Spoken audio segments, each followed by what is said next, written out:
Gentlemen, let's get into this metadata. How many players did we have this week? 954 players. That is a pretty busy week. 954 players over, I believe, 11 events. And then there were a total of 113 people that went 4-1 or better. Is that the right? Let me just make sure I'm looking at the right stats here. Over the last 7 weeks, there have been 83 events. So there were a total of 5,261 games played, which is a lot of games of Warhammer played in one weekend. Let's take a look at the bottom faction. Oh, it's bad.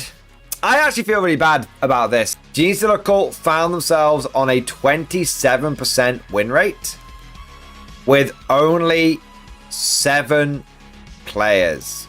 That's a dead faction. Those are the kind of numbers of players you would expect from Deathwatch before they got, you know, put into the Imperial Agents Codex. Like on like a 1,000 player weekend, you know, you see about 6 or 7 Deathwatch players. Except for this isn't Deathwatch. This is goddamn Genestealer Cult, a faction which has got their 10th edition codex. These guys are basically utterly dead and just not a thing at tournaments. The only time, ironically, the only time you're probably going to see these guys now is at local RTTs.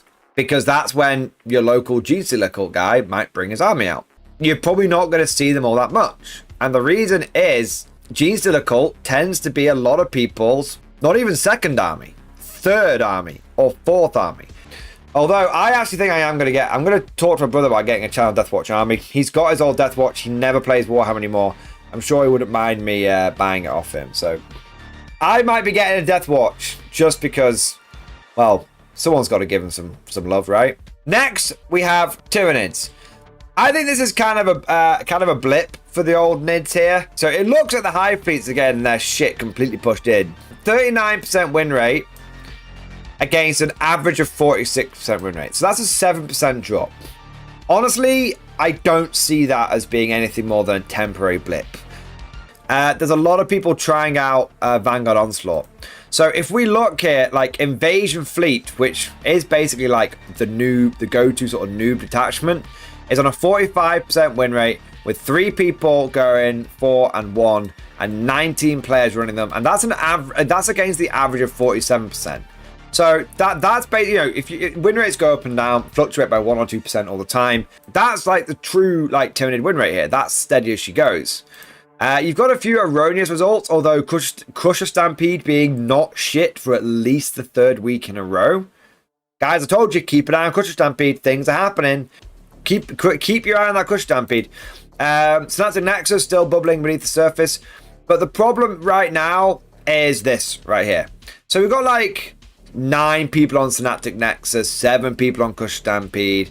But the one that's completely tanked the win rate this weekend is Vanguard Onslaught. 19 players ran Vanguard Onslaught and it only had a 33% win rate with only 1 person going 4-1. Here's the thing about Vanguard Onslaught. Doing well for a couple of weeks, but then for the rest of the time, it gets completely and utterly butt-fucked. Does not look like it's a good time to be a Xenos, because after the GSC and the Nids, we have got Orcs. Oh, I think we can all agree there's not much more that needs to be said about Orcs that we haven't said in previous weeks. And I think at this point, this is Orcs are my go-to example of why you don't preemptively nerf anything. Like, the only thing that needed changing was Bully Boys. Everything else should have been left. Everything, including Green Tide. I know, because Green Tide rarely won events. It rarely did. It was a 4-1 all the way stat check army, and that's fine. You need some of those. It's soulless, it's gutted, it's overly nerfed. The fact that they've had a codex and yet everyone is basically using the index attachment basically shows a failure of a codex. There's not much to say about Orcs, man. Bully Boy should have been fixed. Everything else, they should let it ride. So orcs are going to be going through this long, convoluted process where by the end of it, their entire codex is just unrecognizable, rather than GW just walking a couple of easy things back. It's that simple. Let us look at the Adeptus Custodes. Oh, dearie, dearie me. The Custodes have been on a downward slope for a while. Their codex, they were very powerful with the index. Their codex came out and completely nerfed them. Seeing them with only 32 players is astonishing. Like this is a faction which regularly has more players than 2 or 3 other factions like combined. 32 players is low. It's low player numbers generally speaking. I mean, I never thought I'd see the day where I would see there less Custodes players than Tyranid players on a competitive board, but their win rate is 42%. Now that is a decline from their average of 46%, and the thing is, that's not a blip, because week in, week out, that decline continues a few percentage points at a time. Looking at what the Custodes are bringing, pretty much everyone is on the shield host. Now, what's interesting is we've had Talons of the Emperor for a few weeks in a row now, has been doing better, but shield host continues to be the comfy pair of slippers, the safety blanket that Custodes just aren't willing to let go. Al Coffin, who is our resident Custodes player, kindly post a bit of a stream, a bit of a summary of the Custodes situation in chat. So let's go through this now and see, rather than me, because I don't play Custodes and I haven't played into them in a while because they've just sort of died off as a faction in my local area. So let's go over to an ambassador from the Custodes community giving some details on and some analysis on why we think the Custodes aren't doing so well right now. So, Custodes situation report from Ambassador Al Coffin. Win rate continues to plummet. Durability and lack of ability to score continues to be a serious problem competitively. Half the players who went 4-1 used Talons of the Emperor, which was the more mobile and defensive attachment that requires having a lot of Sister Silence to play it. It gives a 5+ feel no pain against dead wounds if you are within 6 inches of Sister Silence unit. Perhaps keep an eye on that detachment. It can probably do more actions because Sister Silence are cheap. Fair enough. The other issue is that competitive play Custodes is facing a lot of damage to 3+ weapons, and still has no fights first or ability to return destroyed models or reliably perform actions. However, in more casual games, they're facing more damage 1-2 weapons at best, and thus it's actually viable to try and table people, which is the go-to thing that Custodes do. Given the next update is likely to only touch points, it looks like Custodian Guard are going to need a hard points decrease, which will make them cheaper than Grey Knights, which is just stupid. Silly. Shows that something's not working, right? The age of the Imperium book isn't looking like it'll significantly help Custodes either. Generally, you can say this is a result of the Curse of the Codex. That book fundamentally stripped the durability out of a low model count army. If I was going to fix the problem, it may be time to allow Custodes to have the big 10-man bricks again, because the Codex design just doesn't give any good levers to GW to pull. They would need to do some Drukhari level fixes where multiple attachments need to be reworked from the ground up. Well, aka just give you a new Codex already. They could give back the Maz one to hit melee stance, give back the stratagem to give back a model in a unit once per game, give all Custodes regardless of detachment a 6+ feel no pain against death wounds, and fix the attachments so they work. The tanking and mobility attachment doesn't tank or move, the character attachment does very little for the army as a whole, Sister Silence attachment is mostly relevant.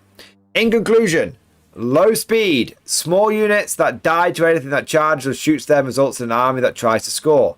Custodes are too expensive to score or play battle line reliant missions, so it feels like they have no good options. Scissors of Silence are 40 to 50 points, they are cheap enough to justify not taking agent units.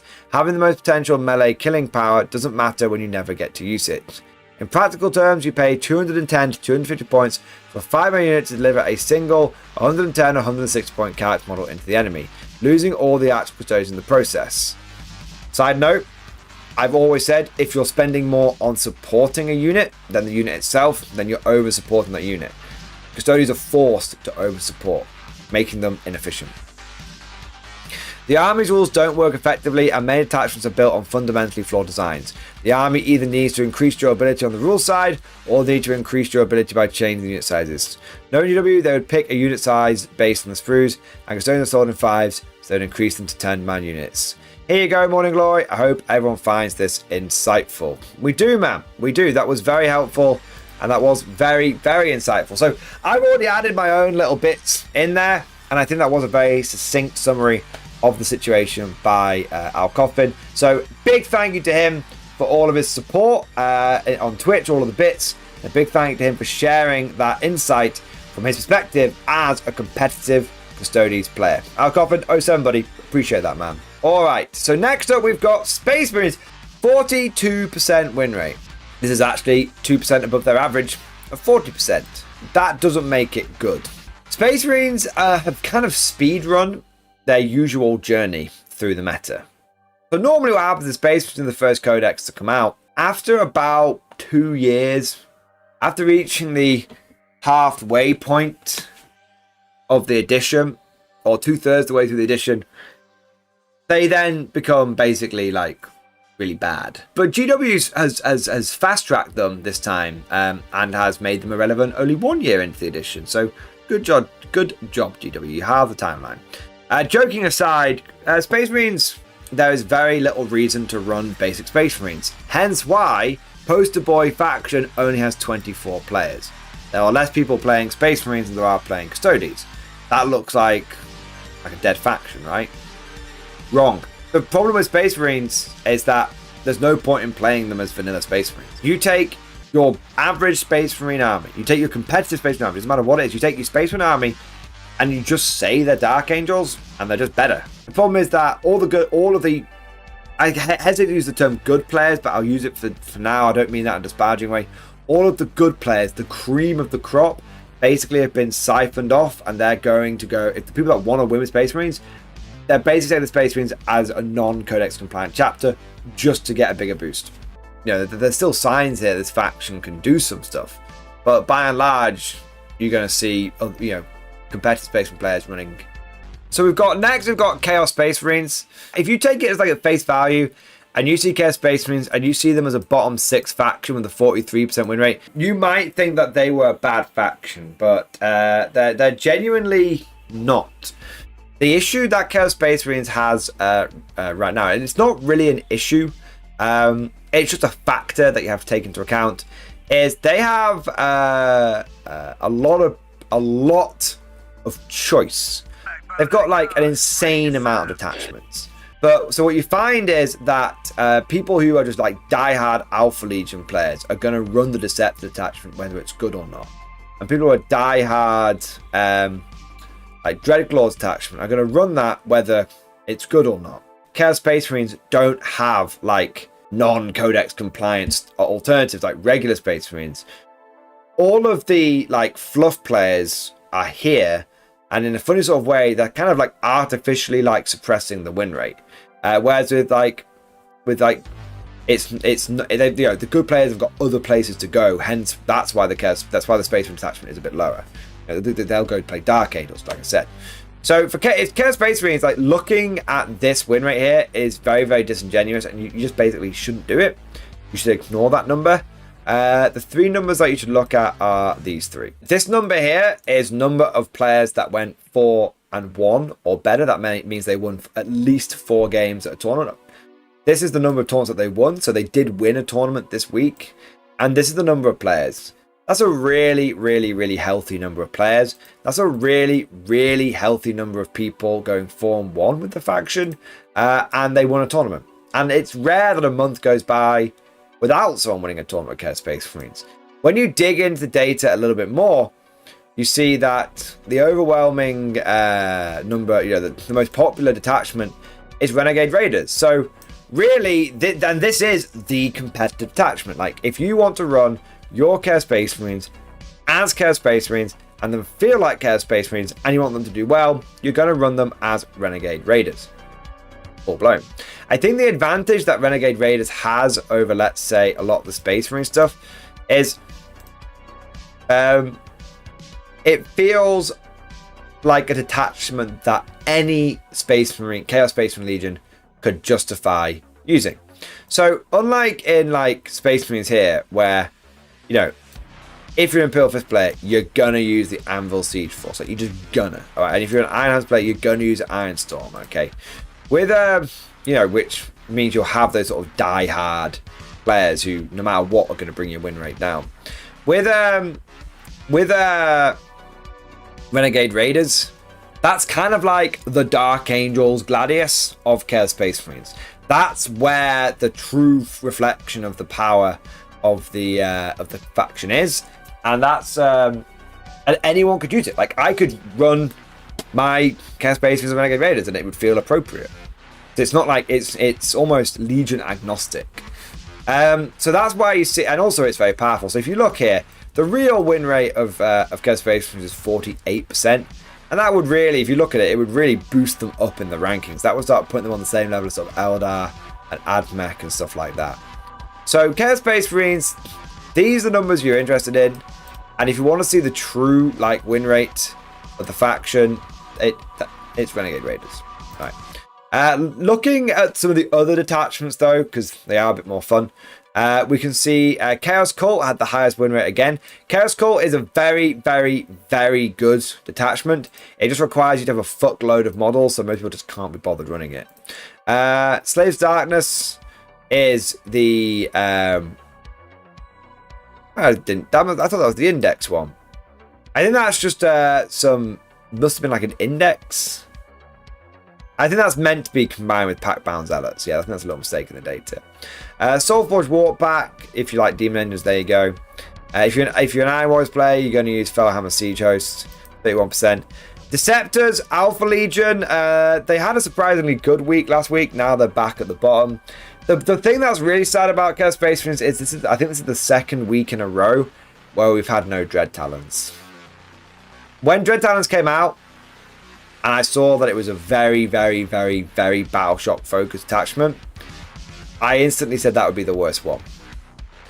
And it is the worst one because you go weeks without seeing anyone run it. Shame. So Night Lord players are crying and Alpha Legion players are dying. But if you want to do well with Chaos Space Marines, you take Renegade Raiders. Next we have Dark Angels. Dark Angels coming in here. So we'll do Dark Angels and then we'll catch up on a few like super chat stuff that have been coming in, guys. So as you can see, Dark Angels are significantly above Chaos Space Marines. They're 2 places above them in the table. The problem that Dark Angels are having right now is that their win rate is it's a bit like Chaos Space Marines. There's a few other detachments that are bringing things down. So if we look here, you can see that the win rate looks like 43%. But actually, again, look at the player numbers, 37 players. There were like 13 more people running Dark Angels than Space Marines. They're not really. They're Dark Angels. They're Space Marine players running their army as Dark Angels to get the benefits. Now, if you look, you can see that there's a whole bunch of detachments here that is bringing the win rate down. Like Inner Circle Task Force, 8 players, 34% win rate. Vanguard Spearhead, like 1 player, 29% win rate. Stormlands Task Force, 2 players, 22% win rate.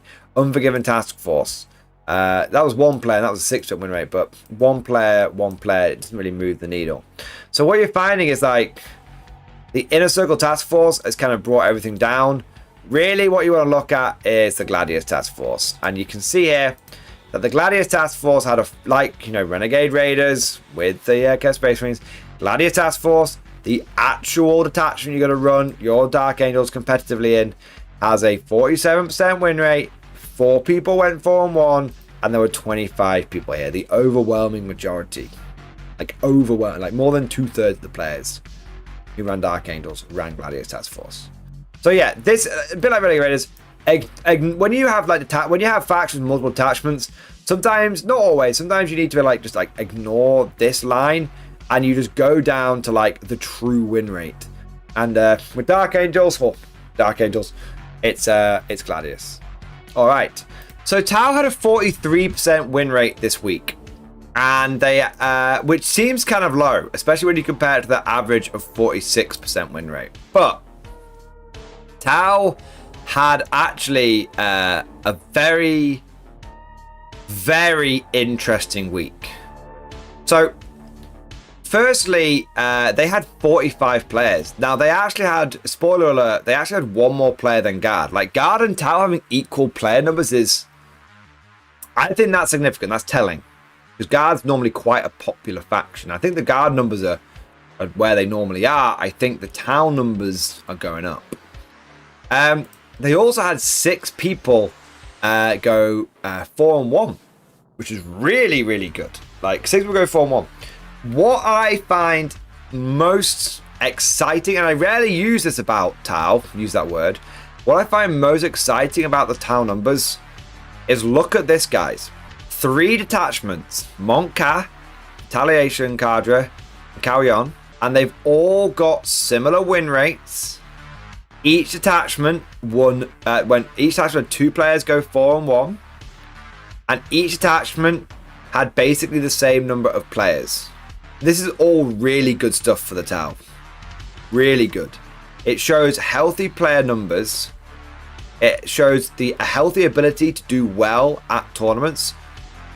But the big thing is GW has achieved the impossible. GW has created a codex that has more than 1 good detachment. Honestly, guys, I don't think I've ever seen this before. Pretty much since 8th edition came out, there's been almost no examples. Like maybe 1 or 2 here and there. Maybe 1 or 2 here and there. But there's almost no examples over the last 3 editions, 8th, 9th, and 10th, where a codex has come out and there have been multiple viable detachments. I mean, let's look at Dark Angels. It's pretty much Gladius or bust. Chaos Space Marines. It's pretty much Renegade Raiders. There's a few other ones, but it's pretty much Renegade Raiders. And even if you say there's like Renegade Raiders and like Slave and like Pack-Bound Zealots, stuff like that, it's like 2 out of the 8.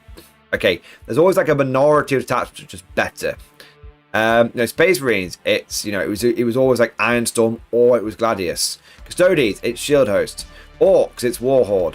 Tyranids, we've kind of got Invasion Fleet and Vanguard, but it's always the minority of detachments which are good and the majority of detachments which are kind of shit. With Tau, 75% of their detachments, 3/4 of their detachments, not only good, not only viable, but actually pretty fucking balanced against each other. Because like you often can have more than 1 good detachment, but there's always a best detachment, right? There's always like 1 good detachment, 2 or 3, viable, kind of interesting semi-competitive detachments, and the rest are all shite, right? With Tau, no, there's 3 totally viable, totally good, all equals pequals, which is, I guess, kind of appropriate for that faction, right? So the Tau meta is not much that's really sort of changing around there, but what we're actually seeing, I said when the Tau before Tau Codex came out that the faction only needed 1 good build for them to start skyrocketing. Tau are looking real fucking solid, and I expect we're going to see those player numbers keep on rising because they're a very traditionally popular army on the competitive scene. And there's a lot of people who have got a lot of Tau. Kind of crazy, but I don't hate Tau right now. I don't hate Tau. I don't hate Custodians right now. My least favorite faction I would say to play against at the moment is probably Grey Knights. But that's just because they're really, really uninteractive. And that's about it. All 3 knights are here. Chaos Knights, Imperial Knights, and Grey Knights. So, Chaos Knights, same shit, different day, boys. 44% win rate. 33 players, in line with their average of 46%. Imperial Knights, 44%, somewhat in line, although slightly below their average of 49%. 37 players. Imperial Knights, Chaos Knights, they're all just a stat check. Chaos Knights still taking a shitload of baby knights. Imperial Knights, you're seeing some of the big ones coming out, but you're still seeing like a couple of the biggies and then like 6 of the littlies. But there's no major changes here. The one thing to add something a little bit more, because I don't like saying the same shit each week. Add a little bit more. Imperial Knights have been sort of steady for a while now, and that does surprise me somewhat because they normally don't do so well when assault armies are in ascendancy. Interestingly, I've seen Knights a few times now at competitive tables, both allied in and standalone. Definitely seen a bit of a resurgence of them. doesn't seem like the walking over ruins thing helped them all that much. Seems like the being able to do actions and still do other shit is way, way, way more helpful. Yeah. I see a lot of people that are like countering knights by stopping them from being able to walk over ruins by just putting a unit in the way. Grey Knights. So, surprisingly, Grey Knights are probably my least favourite faction at the moment, just because of like how uninteractive they've been for the last year of like 10th edition. So Grey Knights have a 44% win rate, and they have 5 people that went 4-1, but you can see they have like no tournament wins. They have 46 players, which is actually, I think we're seeing a lot of those. You know how I said like I thought Grey Knights might inherit a lot of the Custodians players? So the thing with Grey Knights is that they don't have to interact with you, and often they're encouraged not to interact with you to win games. So if you look at a lot of the Grey Knight abilities, look at what they do. So you've got a stratagem of, if you move near me, I'm going to teleport away. Then they've got another stratagem, which is if I can, if you deep strike, if I deep strike down, spend a CP, you don't get to shoot me. I'm like lone op. So that's like, okay, so that's 30% of what they do. 30% of what they do. And so yeah, you just find that they just jump around the map. And it's been like 12 months now, and honestly, I'm just kind of bored of it. Grey Knights should be teleporting in, smashing the entire area, just fucking shit up. And Grey Knights not doing that it's been interesting. It stopped being interesting 9 months ago. It started becoming tiresome 6 months ago, and frankly, it has become fucking insufferable by now. And ironically, the most disappointing thing for me for the Imperial Agents Codex was not Deathwatch. Because weirdly, I think Deathwatch are going to come out better from that. That's a hot take. And I know a lot of Deathwatch people will disagree with me, and that's totally okay. I'm not a Deathwatch player. I think Grey Knights, I was really hoping the Ordo Malleus attachment was going to be like viable alternative detachment for Grey Knights, and it's just not. Out of any faction right now, the one that needs the Codex the most because the current detachment is so fucking boring, Grey Knights are it. That's it. They're winning. There's Grey Knight meta right now. For a while it was spam Dread Knights, and that's still something they can do. But generally speaking, the winning Grey Knight formula is you will never get this. And why the fuck are we even playing if we're not going to interact with each other? World Eaters. They're running at you. They're chopping you. They're having a good time. World Eaters have a 45% win rate. And they have 56 players. Woo! I think that's the most World Eater players I've ever seen. To be fair, the faction's only like 15 months old, but even at their peak 9th edition oppressiveness, where they like walked into every game with like 100 points, and it was like, what? That's the most players I've seen them have in a long time. 56 players, 7 people going 4-1, and 1 person winning a tournament. World Eaters are just doing what they've been doing since day one. Angron's in the list, and they're running at you with him and as many goddamn 8-bound as they can cram into their fucking list. 8-bound are fast as fuck. World Eaters are fast as fuck. They're fighty as fuck.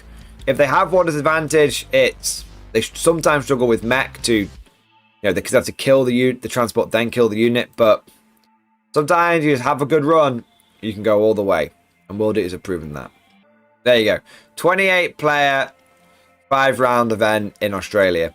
That makes sense to me, man. World Eaters struggle to go all the way in big tournaments, but they can totally do it in smaller tournaments when there's they have that potential maybe to have a good run and to encounter less of that shit that fucks them up.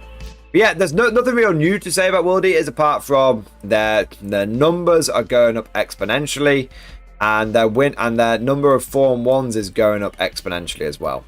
Really solid faction right now with a very simple playstyle, which can be very cathartic. If you're a guard player or you're a player of any faction and you're sick of having to play 5D chess and you're sick of having to put everything mentally, physically, and spiritually into your fucking games to eke out a win, play World Eaters. run into everyone absolutely berserker style, and come away from every tournament 3-2.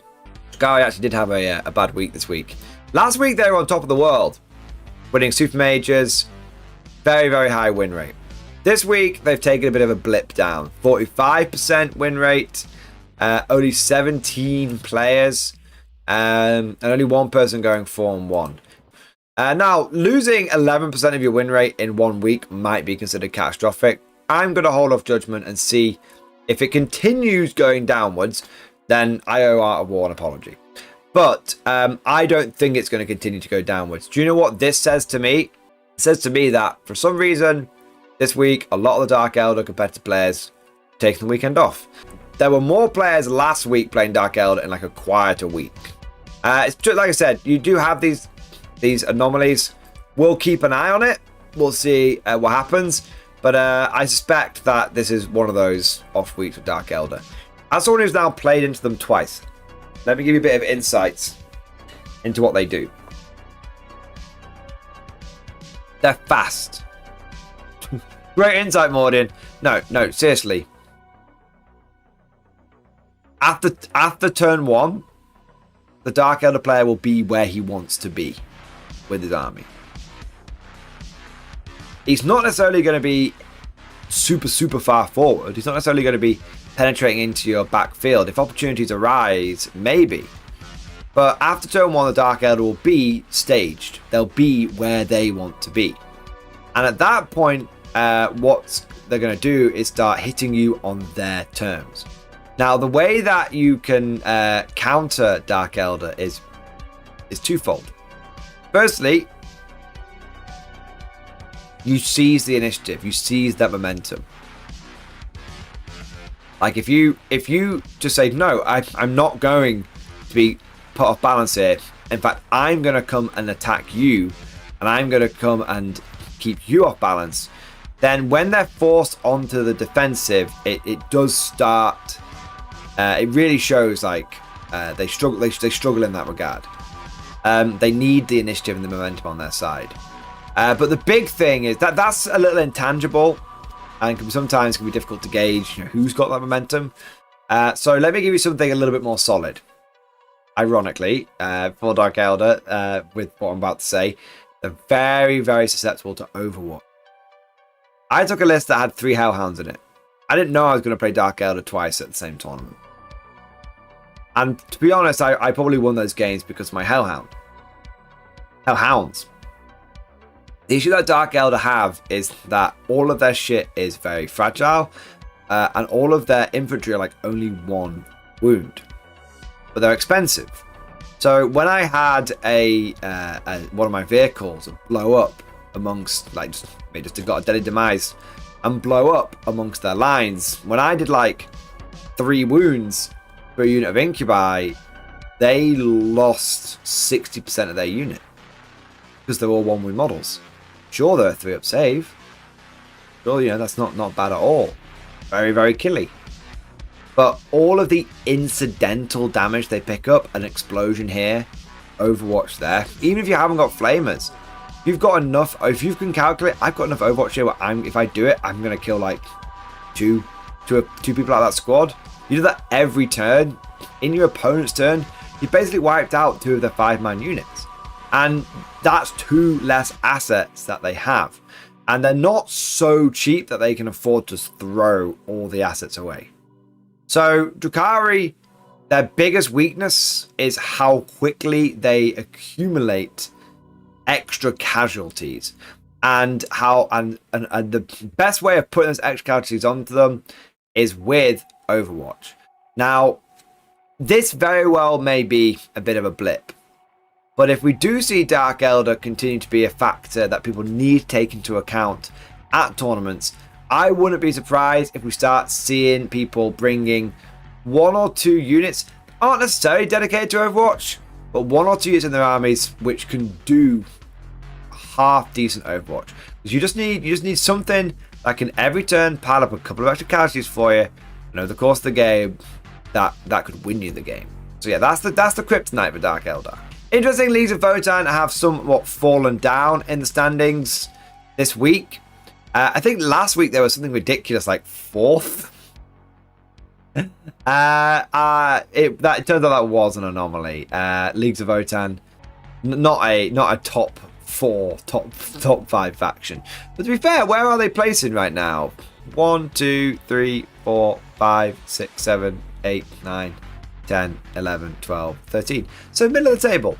So yeah, Leagues of Votann kind of bang in the middle, but yeah, if you look at like what they're doing, they've got a 46% win rate, which is slightly lower, but somewhat in line with their 49% win rate. 4 people going 4-1 out of 33 players. Look, I can't tell you the last time like Votann actually won the tournament. They don't seem to even win the local ones. You know what I mean? Like Votann, I've never seen Votann win a local RTT round meet, and I go to a lot of those.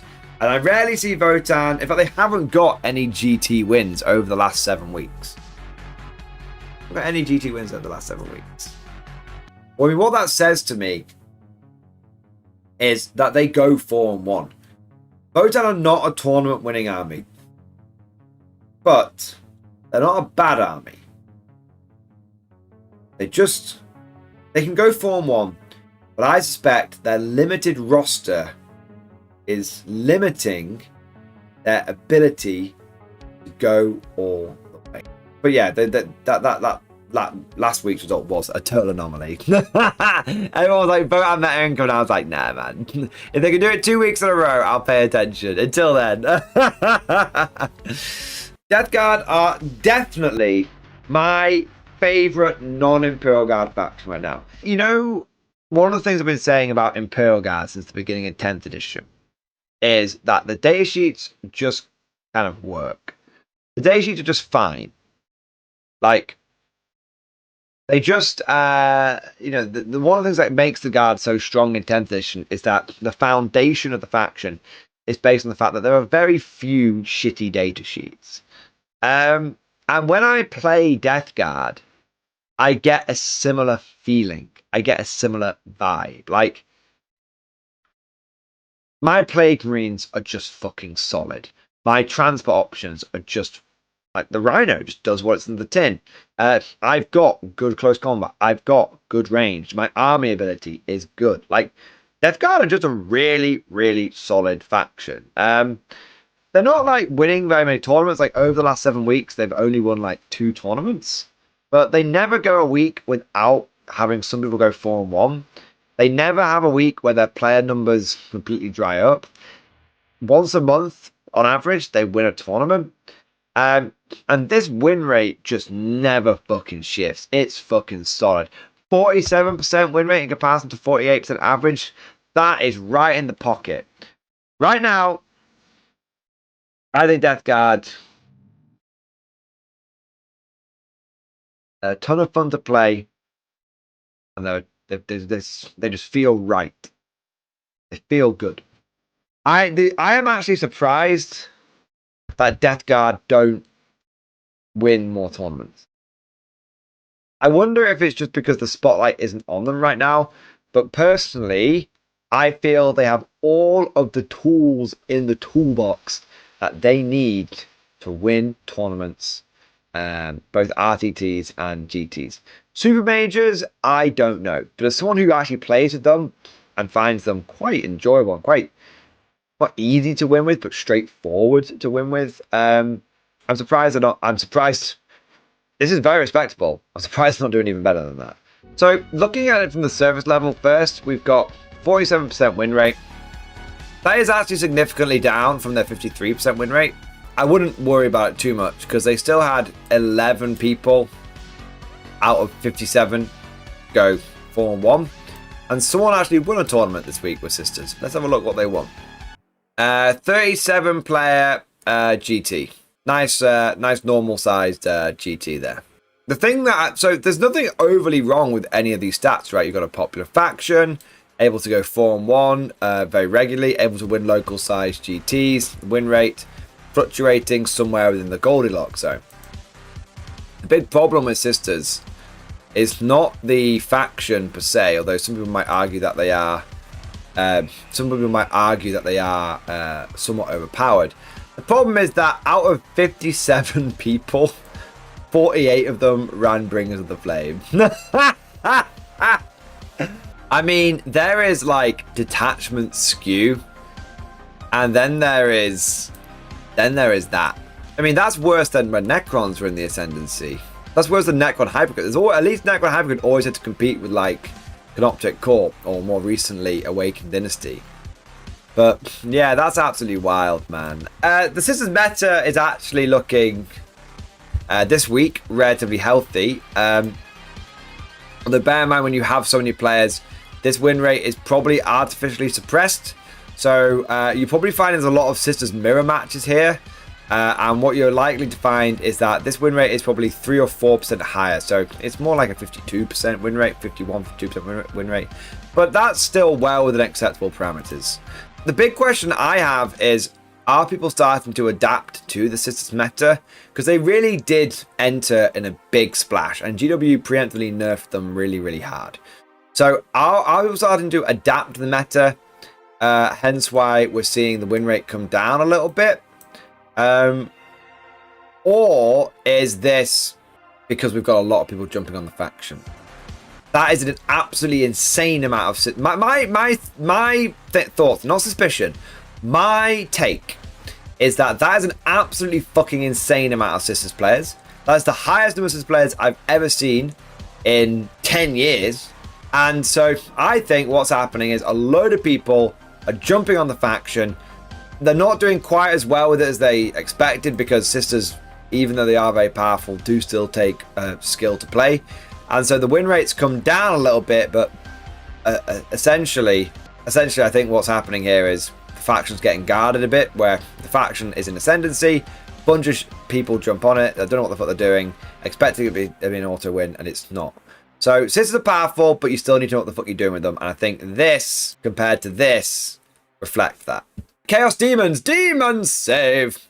Chaos Demons just continue to do what they have done pretty much since the beginning 10th edition, which is have a high 40% win rate, have a few people go 4-1 every week, do well each week, but not win a huge amount of tournaments, which is represented by the fact they've only won events over the last 2 months. Now, winning 2 months over 2 months is still very good. Nothing to tell you knows about. Having a faction be able to win an event a month it's not too bad at all. The big thing here is how many people are jumping on demons.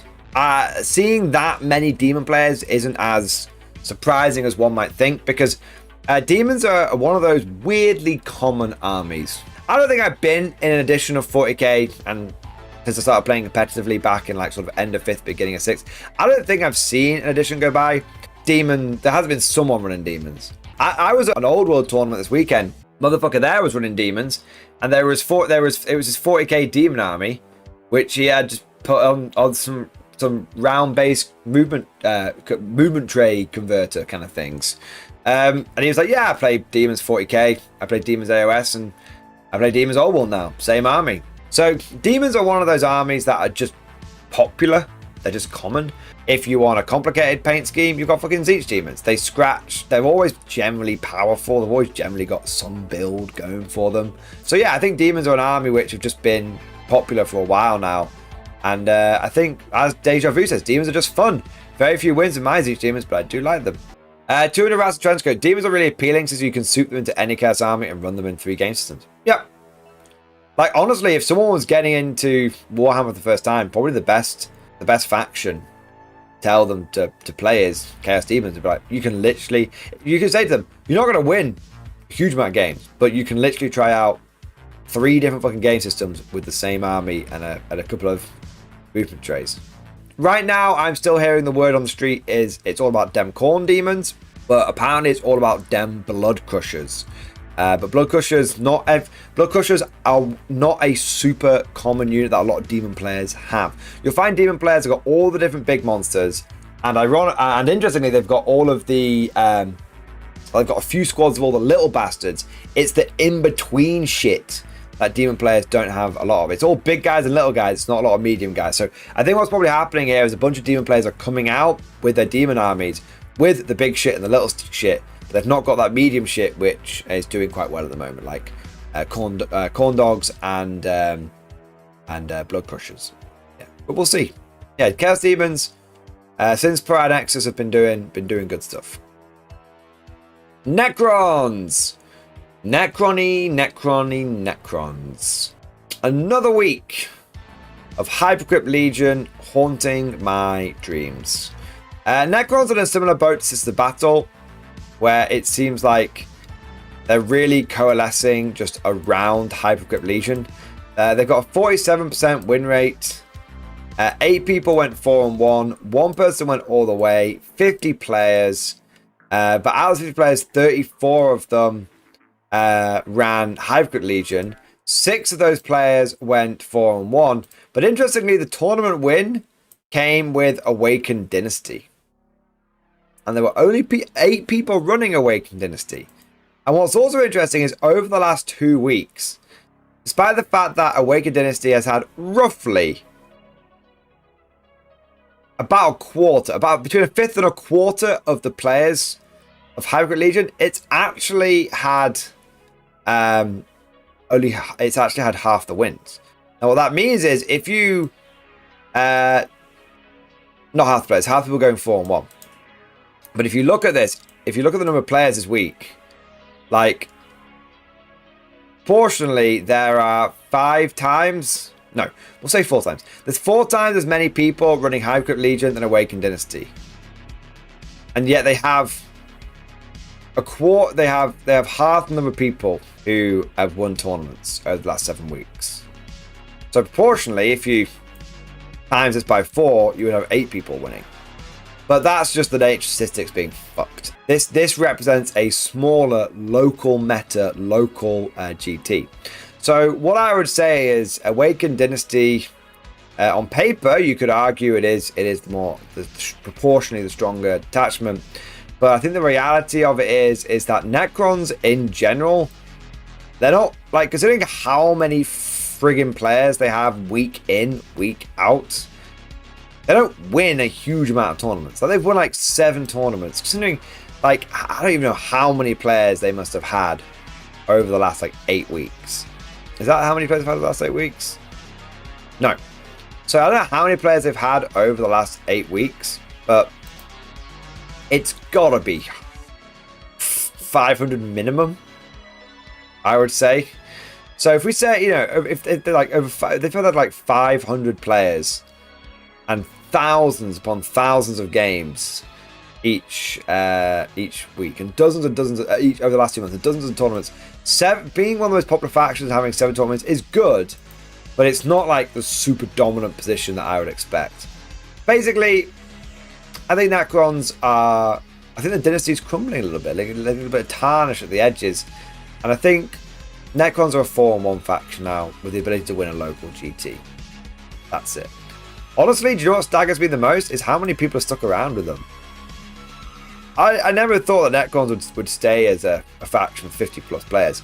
I figured once they lost that ability to like regularly win big GTs, I figured they'd start, you know, doing like, I mean to be mean, but like, you know, Space Marine things where they'd start like falling down a bit. But turns out that a lot of people got a taste for the Necrons, and even if they're not good, they're sticking with them.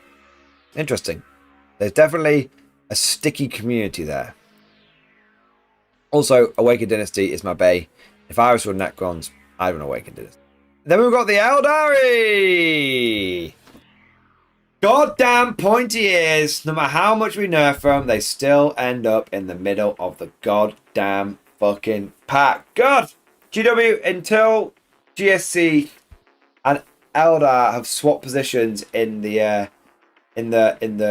table, I don't want to hear any excuses. There isn't anything particularly new to say about what the Eldar are doing. What is particularly new is seeing the 2 tournament wins. Okay. What do they win? Eldar doing good. Hey, they were going up the rankings. So Eldar won a 60 player, that's a big GT in America, and they won a 69 nice GT in America as well. 6 rounds as well. I thought Eldar were, I have to be honest, I thought Eldar were back to being a local GT winner only. It's not a 20 player event. It's a big event. Very good week for the Eldar. Don't know if they've found a new secret source, But Eldar have been hovering at 48% for a long time. And seeing this level of increase in players and seeing this level of increase in 4-on-1 and tournament wins, I'm worried. Eldar are like Tau. They only need to find one viable build and the whole goddamn community, the Eldar community and the competitive win at all costs community will jump on that build and they will hump it into submission. They will run it and run it and run it until it's got to get buried in a fucking Y-shaped coffin. That's what'll happen. So Eldar actually made it into the top 8. After how many rounds of nerfs? Eldar made it into the top 8. Now we get to coming in 7th place. I don't think anyone could have predicted this after their disastrous start to the edition, followed by their disastrous codex release, followed by the fact that every single person that tried to collect them competitively ran into bankruptcy and financial destitution. Get on with it. We've got the Adeptus Mechanicus, the cog boys themselves. Adeptus Mechanicus are a good example of when GW does something right. I know, I said it. I wasn't salty and I gave them credit where credit's due. Yes, the index was a shit show. Yes, the codex was abysmal. Yes, we're still seeing like Skitarii Hunter cohorts. We're still seeing a bit of a Skitarii, a bit of an Advent gun line going along here. They're still, struggling to actually win tournaments. Over the last 2 months, they've only won 2 events. And if I can remember correctly, I don't think any of those events were like particularly like large or outstanding, like super major or anything like that. They're just done, they're doing okay. But and the player numbers aren't amazing. Like 19 players is like the bare fucking minimum to not be considered like dead when you're a niche faction like Mechanicus. But overall, it looks like vital signs have stabilized. They have got a very respectable win rate. They have got players turning up every weekend. Their win rate is in line with their average, and they have at least one detachment that actually does something each weekend. Yeah, there's a lot of other shit that fluctuates week in, week out, all over the fucking place. But AdMech have got at least one viable build. And you don't need to take out a mortgage. Thousand Suns, the meta inheritors themselves. Thousand Suns continue to go from strength to strength each week. Not only are they once again, for what must be like the 10th week in a row, in the top, I would say top 8. They're consistent in the top 8. Not only that, but their player numbers continue to grow. Week in, week out, we see more Thousand Suns players joining the Cabal. And even with more and more players jumping on, which often, when you get a lot of players jumping onto faction, brings the win rate down significantly. The Thousand Suns seem to have absorbed all of these new members without taking a significant dip in their win rate. They've gone down from 52% to 49% this week. But I always say that if your win rate fluctuates up and down by 2 to 3% each week, that's fine. It's when you start getting consistent, like I'm 4% under, I'm 4% under, I'm 5% under, I'm 5% under, I'm 6% under. So that's when you're fucked basically, or going the other way. That's when you're broken. So Thousand Suns got a whole bunch of new players. The win rate took a very small dip, but very manageable dip, 49%. And really the source is right here, man. Another week where Thousand Suns have won a tournament. Out of 7 weeks, they have won tournaments in 4 of them. That means more than half of the period that we're looking at, they've won a tournament. Slightly more than once every 2 weeks. But I'd say on average, they win a tournament every 2 weeks. But we consider it good if a faction can win a tournament once a month. These guys win one every 2 weeks. That's big. And they won a tournament this week, for example. Oh, 68 player, 5 rounds. Very nice. Beating Eldar, being Demons, being Grey Knights, being Sisters, being Blood Angels, being Necrons, being fucking God. Thousand Suns showing once again that they can win events, and they fucking will win events, whether you want them to or not. Thousand Suns meta, if everyone's curious about what they're taking in their lists, it's really Magnus running around double doom bolting stuff. A couple of Museleth Vortex beasts which are really annoyingly difficult to take down, and the rest of it tends to be little units of Thousand Suns running around, generating Cabal points, generally being a bit of a nuisance. That's the general take for Thousand Suns, and it's the same shit that the Magnus is the key. It's like Mortarion, the Death Guard for a long time was the key. A lot of people still think he's very good. He's all right, but you don't see a competitive Thousand Suns list without their Demon Primarch. It's like World Eaters.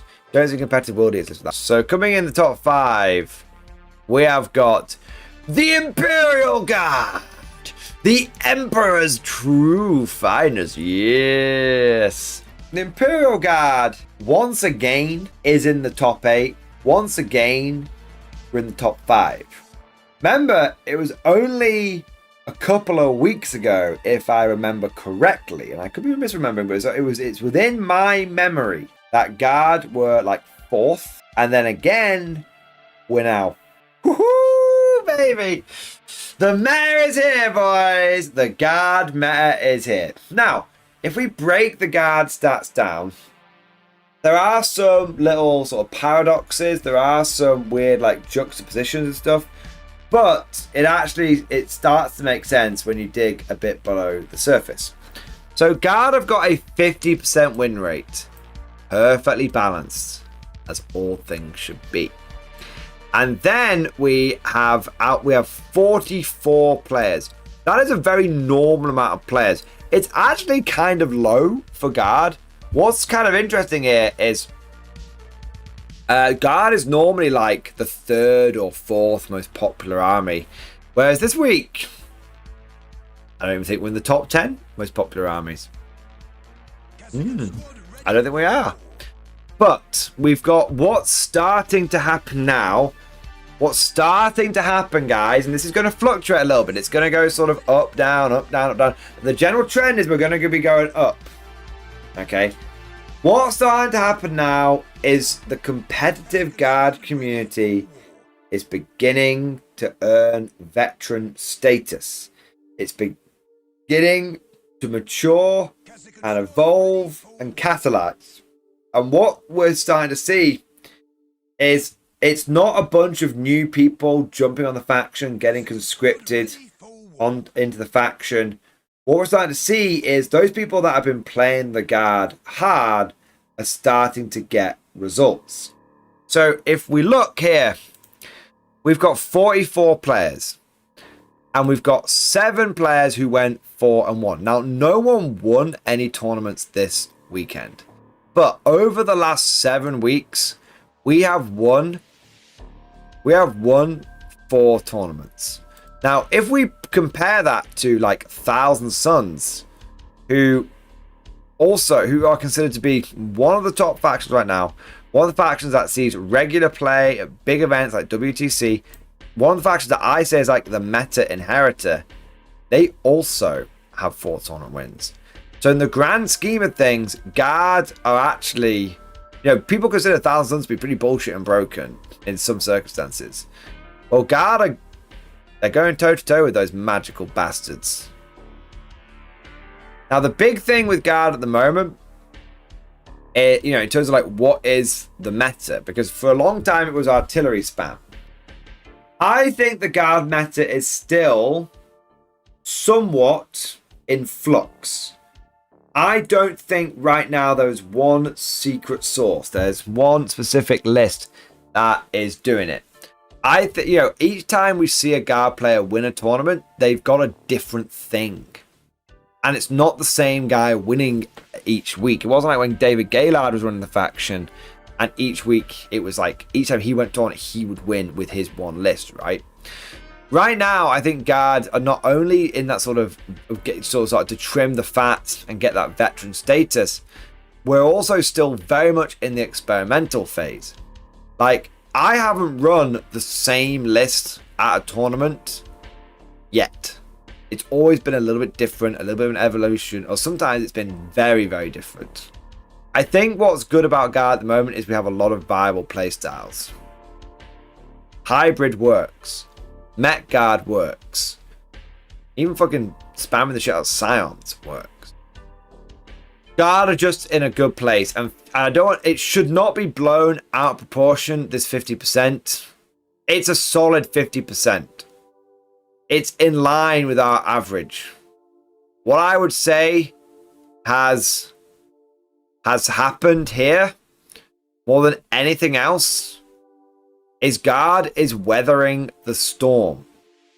There are a whole bunch of factions which every week, every season, the win rate is just like a fucking heart monitor. Beep, beep, beep, beep, beep, beep. That's what it's doing. And Guard have just, since the beginning of 10th edition, just been solid 45 to 50%. So it's not necessarily that Guard's suddenly broken and bullshit. I'm not just saying this because I'm trying to hope that GW doesn't nerf us into the ground.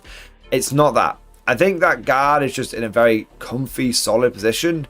And I think basically the turmoil is in other factions. And we are doing what we do best, and that's hold the line.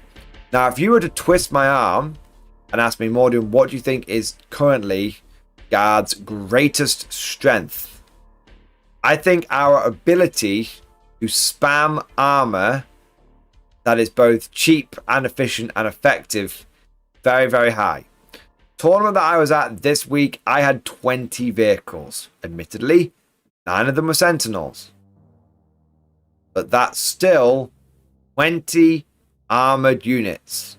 That's still 20 individual models that requires my opponent to have proper anti-tank to deal with them. And when we're talking about armored Sentinels, yeah, you need a proper las cannon. You need a proper fucking gun to bring down an armored Sentinel. You're not going to chip damage that 2+ save T8 away with anti-infantry firepower. You're not going to do that.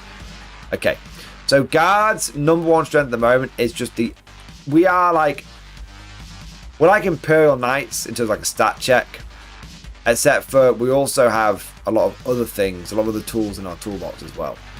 So Guard are just, well, love it. It is the vehicle meta right now. So it's the vehicle meta, and it is access to cheap secondary doers, and it is access to cheap battle line as well. Good transports, good vehicles, good secondaries, good battle line, and still the best indirect fire in the business, even with it being heavily nerfed. Guard got a lot. Where I think Guard's weakness often comes in, what I found with my lists is sometimes I struggle to have everything that I want. So I will run a mechanized list and it will have indirect fire, I have firepower, but it will be missing close combat. And I can't really get close combat in there without something else. So Guard, the reason why I think you see Guards at 50%, and the reason why I think we've got 7 4-1 players but no tournament wins this week, and the reason why we don't win a tournament every single week is because sometimes you lack one key aspect, and the one key aspect stops you from going 5-0. So yeah, Guard are in a good place right now, but honestly, we can't do combat and shooting and durability and fire and indirect fire at the same time. You kind of got to pick 2 to 3 out of the 4 and hope that the one aspect you didn't spec into doesn't end up costing you a game along the way. That's what it is with Guard right now. But yeah, it's all about dem tanks and dem cheap and dem efficient units. That's what it's all about, man. Now, moving on, we have got Blood Angels, but before we do, I want to say a big thank you to Captain Diomes. Thank you, Captain, so much for the 5 gifted memberships. Yes, my man. Thank you for 5 gifted memberships. Thank you for your support. Thank you for doing your part to give us fresh stock with new conscripts. And sir, I raise my glass to you. You're an officer, a gentleman, a scholar, a good sir, a kind sir. And thank you for doing your part to support the channel and the community, man. There we go. Emil, heard it here at the MG stream. Guard dead faction. Guard's not a dead faction. You run a competitive Guard army that you're well practiced with, you'll win your local RTT every other time. You go to a GT, you go to a local GT, you'll win it. Yeah. Guard are in a really good place right now.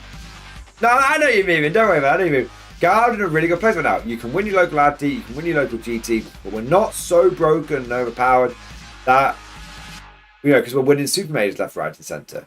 We occasionally win one, but most of the time we're just doing our thing. And what's interesting to me is one other thing I'd say about Guard. Being able to win a super major is nice, of course, but winning a super major is something that the vast majority of us never, ever, ever going to happen. It's okay acknowledging that. Like, we still aspire to it, but it's probably never, ever going to happen. For most of us, and for a lot of people, they'll never go to a super major.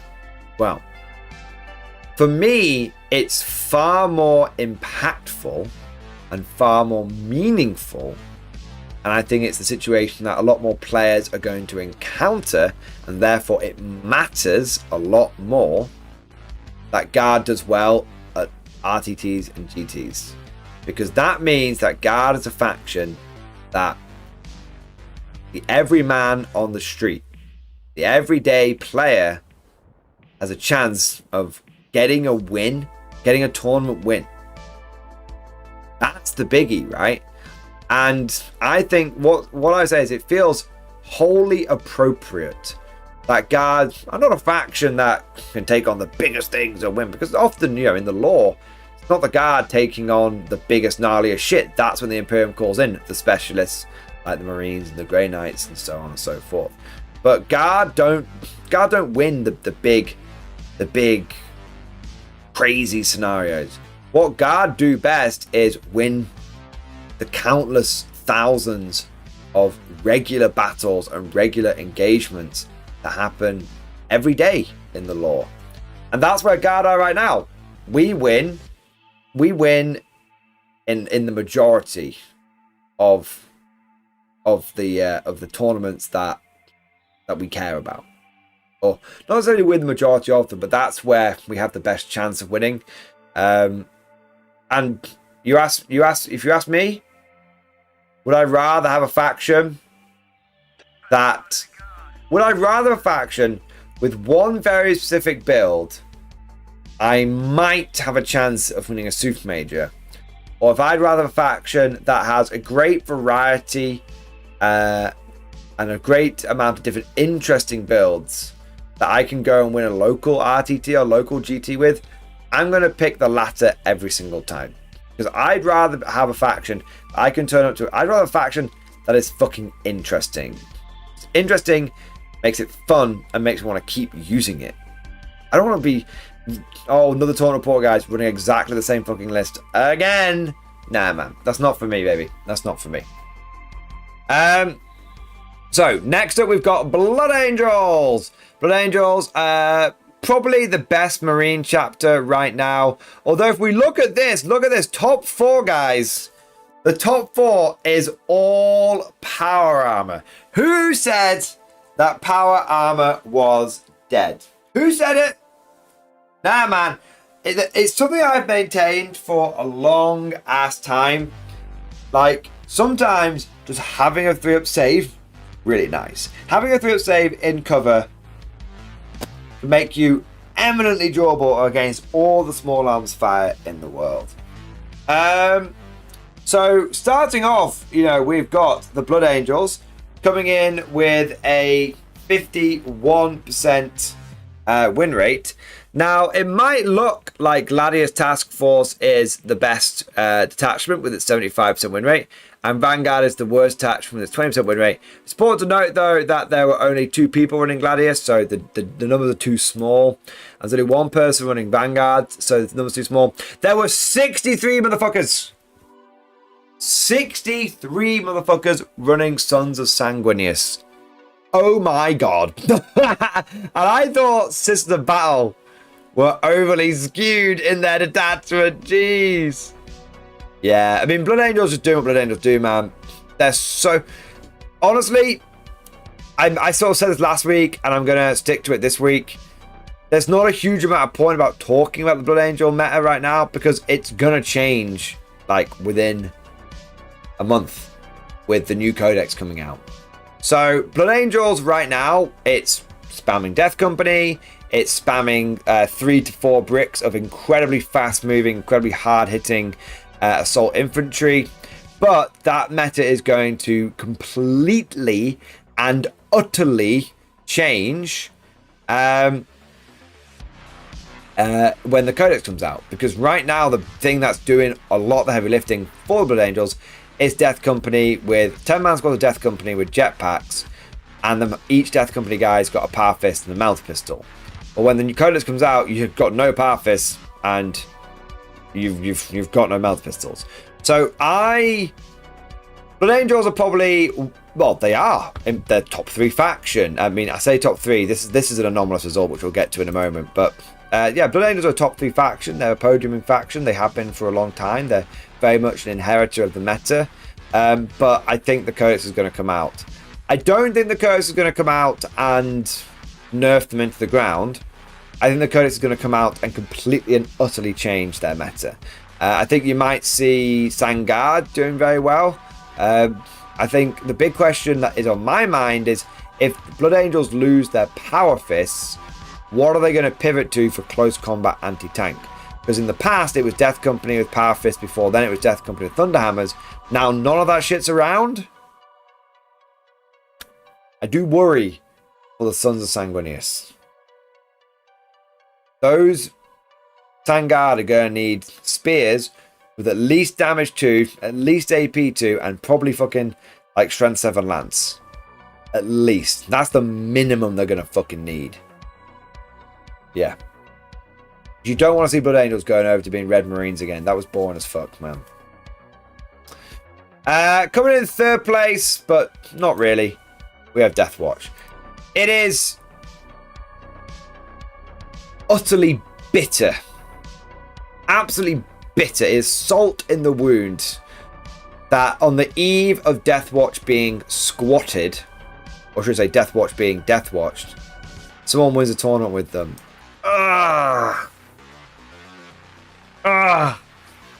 Brave, man. 36 player, 5-round GT. Those players is very, very respectable. Very normal sized GT. Yeah. One final hurrah. May the horn of Helm Hammerhand sound in the deep. One last time. To all of my Deathwatch brethren.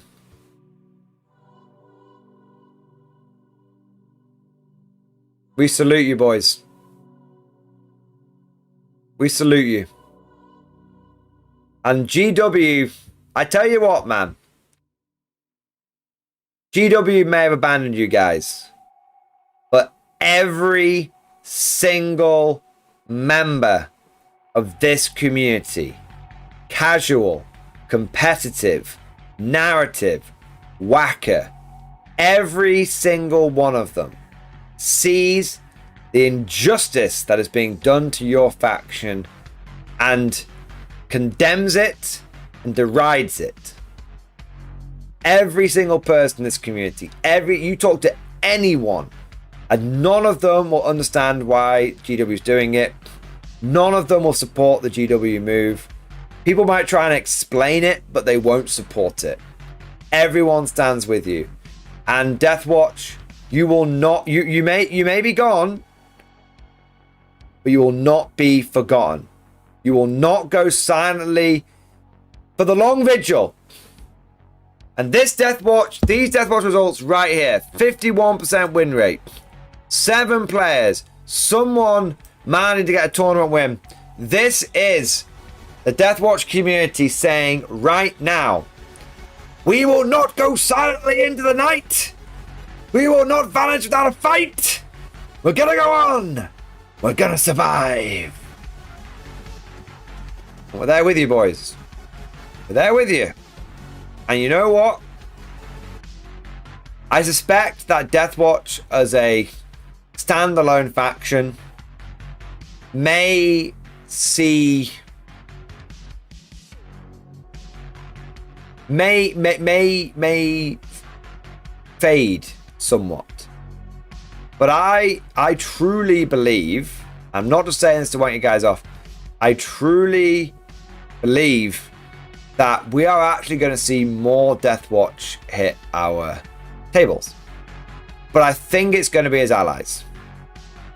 Personally, as a guard player, I am looking to get a squad of Deathwatch for my guard army. I think the final piece of the puzzle in my guard force is, in my guard mechanized army, is some Deathwatch. And I think that taking, I could take a unit of like 6 Bulgrin for 180 points, or I could take a unit of 10 Deathwatch for 180 points and put them in a transport, so 210 points, and put them in a transport so they can keep it with my mechanized forces. Yeah. So definitely, I think Deathwatch standalone will be a beautiful, rare sight. But I think you're going to see a lot of allied Deathwatch in the tables. For sure, man. For sure. I'm planning on doing it big time. Yeah. So there you go. Deathwatch, boys. I think you may rise like a phoenix from the flames. And I just hope that GW doesn't completely screw you guys over. They've diddled you. They've goddamn diddled you. But I think there's a small glimmer, tiny glimmer of hope. Tiny. Funny, before we move on to the top 10, the top 2, it's funny,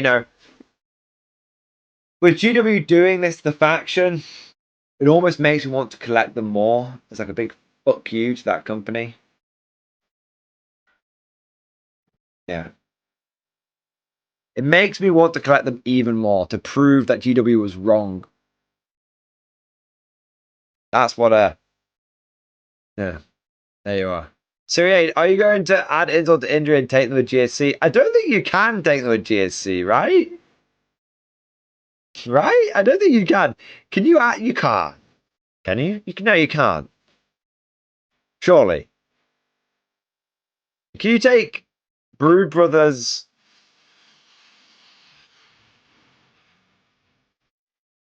Brood Brothers with agents? Ah! The army has to be Imperium keyword. Ah, okay. Thank fuck. Okay. Not some, all models. Alright. But you could take 12 there is a way. Siri, you gotta hit me with this one. You gotta hit me with this. I can't believe it. Actually, I can believe it because you can take a Rhino and it can transport 12 vehicles. 2,000 rats in a trench coat. 1,000 points of Brood Brothers. As long as you take no GSC units, you can take agents. Oh. No. No, it doesn't work, right? You need a character, right? Or do you take a character? Wait. I mean, why would you? Why would you? Because you might as well just take guard and actually have an army roll. I mean, I guess you could get some freaky reinforcements. So maybe you can do it, but there's absolutely no reason to do it. Oh dearie me. Oh dearie me, man. You don't do that to troll GW. Yeah. Yeah, true. Alright. Sprint finish here, guys. Sprint finish here. The top 2, we've got Space Wolves and we've got Black Templars. Hey! Okay. So Space Wolves being a top faction isn't really surprising at this point. Space Wolves have been very, very good for the majority of 10th edition Space Wolves have been good. The only real sort of change in Space Wolf meta is we've pretty much seen an almost perfect equilibrium and balance of Stormlands Task Force and Champions of Rust, which is cool. But there's no real sort of new news here. Space Wolves have had a 50+% win rate for ages, hence why the average is above 50%. But their player numbers never really explode. Like the fact that there are like 66 Blood Angel players versus only like 26 Space Wolf players, you know, people, and they've been this good for a long time, kind of goes to show that I think it. Like they have a lot of wins, and they occasionally, and they do win tournaments. Like Space Wolves are just, honestly, Space Wolves are just good across the board. I mean, look, 5 tournament wins. You can't do your nose about that. Yeah. It's Thunderwolves all the way, baby. But it's the same Space Wolf meta that you've known, loved, hated over the last 12 months. The surprise here is Black Templars. So there's been a bit of an ongoing debate over the last few months of what's better, Black Templars or Blood Angels. Now this week, the Black Templars get to thump their chests and feel like the big men. And as a Black Templar player, I fully encourage that behaviour. But it is definitely a bit of a fluke, a bit of an anomalous result. There were only 11 Black Templar players versus like 66 Blood Angels. That's actually an incredibly small sample size. Kind of sounds like to me that a bunch of Black Templar players are maybe running their models as Blood Angels. You know, if you do the chainsaws, do the chainsaw, right? So I suspect we're seeing a lot of Death Company, totally not, Black Templars. Death Company, it's Black Armor Marines, right? Yeah. So I would say what's interesting about this sort of top 3. In a funny sort of way, all of these people that are in the top 3 are actually not really in the top 3. Space Wolves probably belongs there the most. But with so many Blood Angel players, you're going to have a lot of mirror matches. That's going to artificially suppress the win rate. So the Blood Angels are actually probably at the top with a 56% win rate with a big sample size. And I'm not saying Black Templars are bad or anything, but 11 players is a pretty fucking small sample size. I mean, that's only 4 more than the Death Watch. Put that into perspective. If it was any other faction, we would say they were dead. They was dead faction. But it's not. Like there was plenty of Black Templar players last week. It's just a smaller sample size, skewing the results slightly. So truly, I think Blood Angels are actually the #1 top faction here, followed by Space Wolves. And then probably followed by GAD or Thousand Suns. Yeah. If I was being picky, I'd probably say Thousand Suns just because they actually had a tournament win. If the qualifier has to be a good win rate and a good tournament win, I'd say it goes Blood Angels, Thousand Suns, and Space Wolves. Although Black Templars did win a tournament this week. What did they win? Was it a big one? Maybe I've been shitting on them and they've got a really big tournament win. It was. They won the WTC Warmaster, man. Look at that. So someone took Black Templars and went all the way with them. So clearly they've got a lot of potential. The win was with 100+ Marine Army. Siriade, send me that fucking list, man, because I could run that tomorrow. Literally, I've been thinking of running a pure Black Tide army for a while now. Give me that, Siriade, seriously, find me that list. Someone find the Black Templar list, and I will run it at the next tournament I'm at. I might need to print some models off for it, but I'll run it at the next tournament, man. So what we're saying is Black Templar Tide meta incoming, baby! Yes! Amazing. Amazing, man. Hey! I agree, Black Templars are my boys. And I love them. Yeah. Yeah. Nice. Holy shit, man. I like it. I like it a lot. Tight, yeah. Overall, I would say that the Pariah Nexus it's actually still very unsettled. even though Piranha Nexus has been out like 2 months now, every time it starts to settle, a new codex comes out. A new codex comes out. If I was to define the 40k meta right now, I would define it as turbulent. I would define it as in turmoil. The game is changing so quickly, so often, and it's doing so at a rate never before seen. I believe this is just a combination of things coming together, and I do hope that it starts to settle down a little bit. Gentlemen, thank you for all of your support, and as always, I'll see you guys next time.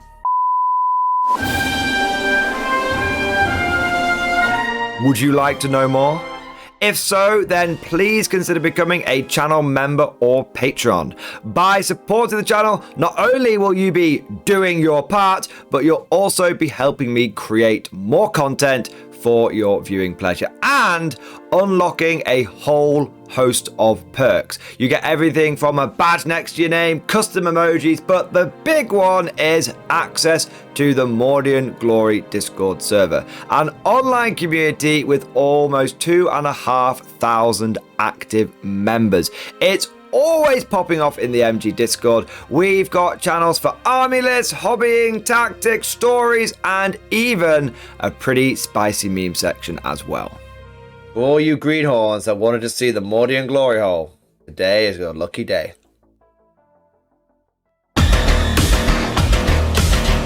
And joking aside, I do want to say a massive thank you to all of the current channel members and patrons. You guys are amazing, truly the lifeblood of the channel. I could not do Mordian Glory full-time without the incredible and generous support of my members, so thank you guys so much. And last but certainly not least, I want to say a personal thank you to all of my top tier Patreons. These are the War Masters, the people who have truly gone above and beyond the call of duty. So a heartfelt thank you to Alex Dengal, Bon Vert, Lord Pryor, Mark Panconi, RJ Scorpion, Swordfish Trombone, Try Again Bragg, John Stubbs, Nick Walsh, Diesel Fox, and August Barney. Seriously guys, thank you from the bottom of my heart. Your support is incredible and it makes a huge difference. Thank you so much. That's all for now. Hope you've all enjoyed today's video, and of course, as always, see you guys next time.